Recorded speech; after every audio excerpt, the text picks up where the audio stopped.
Welcome back to Outside Views, where today we dive straight into a topic that's ignited fierce debates across the UK, and trust me, things just got very interesting. And imagine this, after years of fiery arguments, court battles and passionate protests, the UK Supreme Court has officially ruled that trans women are not legally women under UK equality laws. Yeah. It's a big one. And now, before everyone goes ballistic in the comments, let's break down exactly what this ruling means, why it happened, and the tidal waves it's already making across the country. First, a little backstory. This whole saga began in Scotland back in 2018 when Scottish Parliament decided to boost female representation on public boards with a Gender Representation on Public Boards Act. Sounds great, right? Well, the trouble started when the Act defined women to include trans women who held gender recognition certificates or GRCs. These certificates essentially legally recognize a person's transition gender. And that's when feminist groups for Women Scotland stepped in, and they argued this blurred the legal definition of women and risked undermining protections intended specifically for biological women. Now, you might think this would have been quickly sorted, but oh no, this legal battle spiraled into years of appeals, rallies, and courtroom drama worthy of Netflix. In fact, J.K. Rowling herself, yes, the Harry Potter author, even pitched in about 70 grand to help fund the feminist group's campaign. And fast forward to today, and the UK Supreme Court just dropped a unanimous bombshell ruling.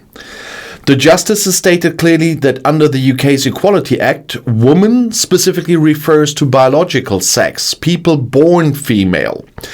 Justice Patrick Hodge explained that interpreting sex to include trans women would create incoherent legal groupings. And the translation for that? It would become a legal mess. But what does it mean practically? Well, first off, single-sex spaces such as women's changing rooms, domestic violence shelters, and some healthcare services can now legally exclude trans women, even those with a GRC. And this means services previously inclusive of trans women might soon change their policies.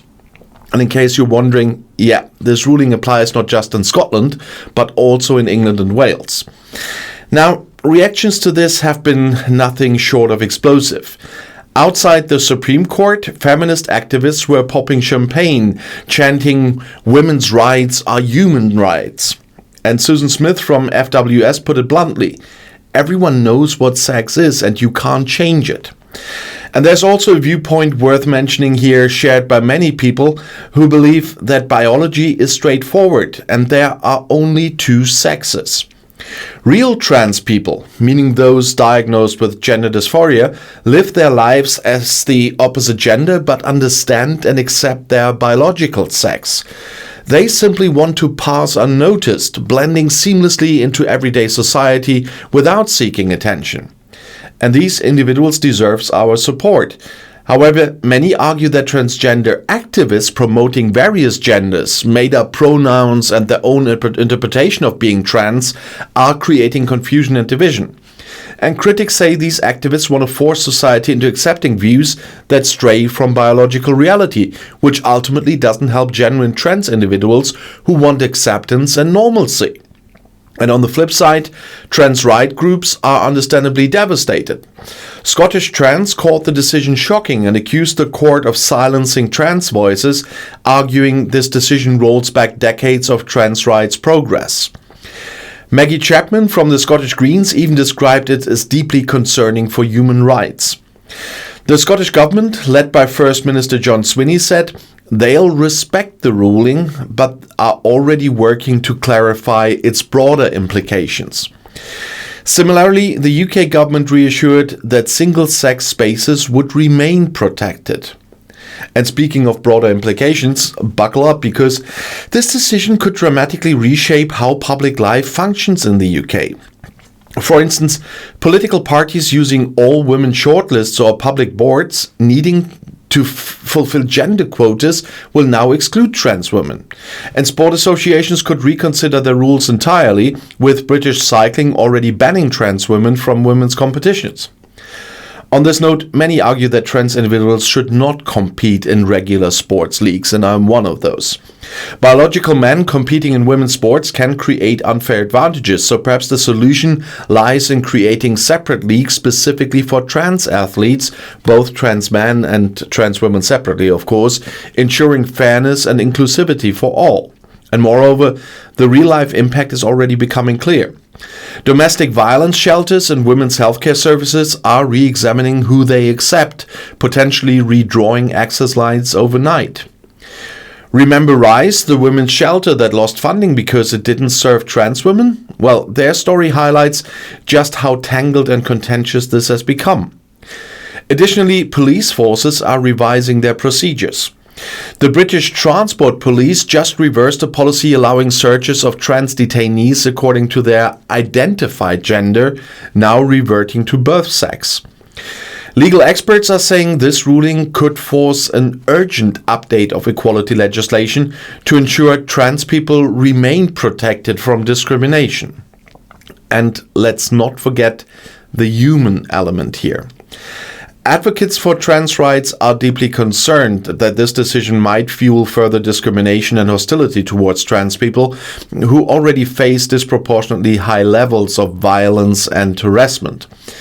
In fact, hate crimes against trans individuals rose 16% in just 1 year, reflecting just how real these fears are.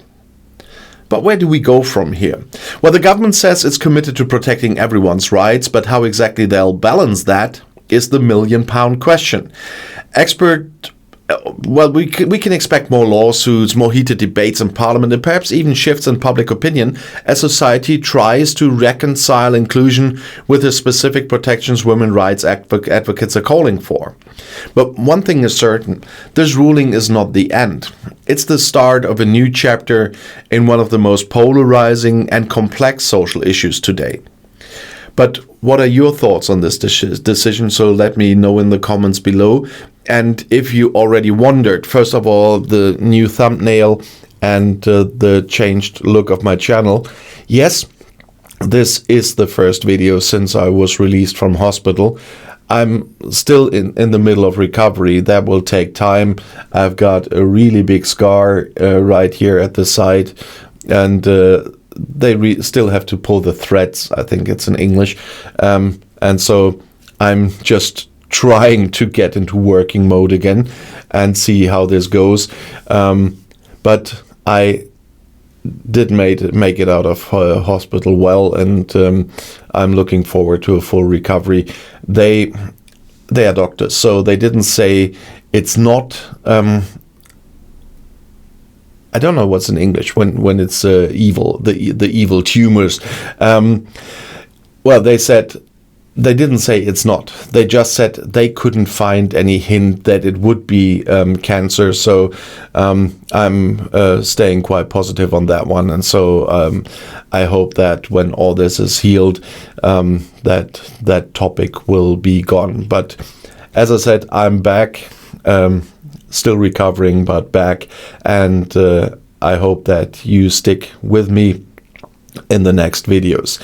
And if you are new to my channel, please do subscribe. And if you like this video, I know it's a very contentious issue, and I gave you a hint of my position on that, then please share the video and like it. And if you want to see another video right now, the next one is right here in the end screen. I'll see you there. I'll be back.